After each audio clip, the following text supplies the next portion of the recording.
of fear. He didn't give me that. And I'm finna to push through this and we finna to make it do what it do.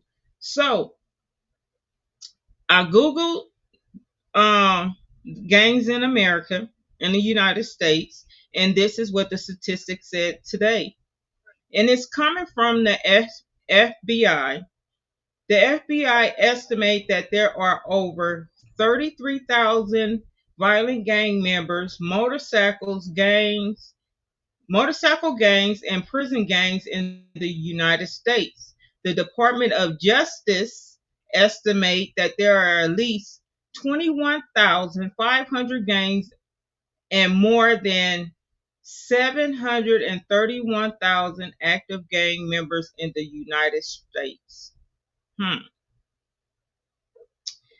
Before we go any further, I'm going to bring up my co-host, Cornel. Cornel, how are you doing on this evening? It's Casey now. Oh, KC. He done passed the mic already over. Well, KC, how are you Yeah, doing he passed today? tonight. I'm doing good, Mr. Matt. How you doing? I One thing am. I want to tell you is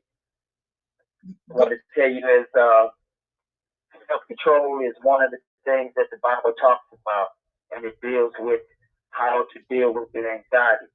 So it also is a fear, but we know that we are not equipped to have fear because we have Jesus in our life, who gives us the authority to put fear in the back of us. So I'm praying that God continue to give you the strength to overcome. Thank you so much.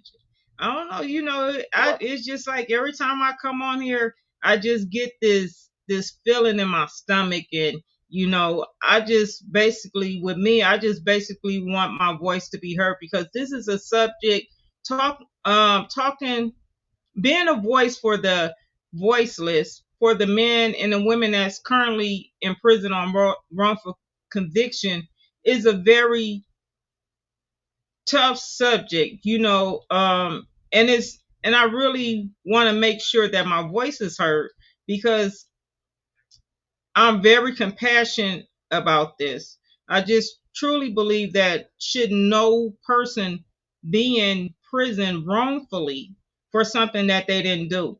And you guys is giving the states back the law, and the states is throwing it back like, oh no, like they don't want to hear it. So, I'm very compassionate about that. And I just want my voice to be heard. I just want people to begin to stand up and to be a voice and say, no more. No more will we allow the system to incarcerate men and women on wrongful conviction, or making them plead to something that they didn't do to give them a lesser sentence. So that's where I'm at with that. But that's not our subject today. We probably do touch on that. Um, yeah, you need to, because I got a lot to tell you about that subject. well, come on then. Let's talk about it then. Let's talk. What you want to talk about? Let's talk. Me I and my mean, co-host Cornell, we'll touch on game. Let's talk. Me and you, let's go ahead and talk. What you want to talk about? if you want to talk about the biggest gangs in America or the biggest subject matter gangs, let's talk about the DA department. Let's talk about the public defense attorneys.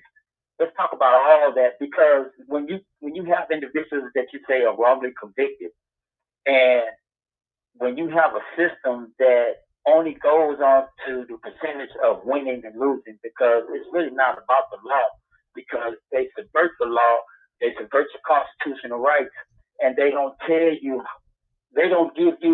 the information on how to be able to defend yourself in the venues of the court system.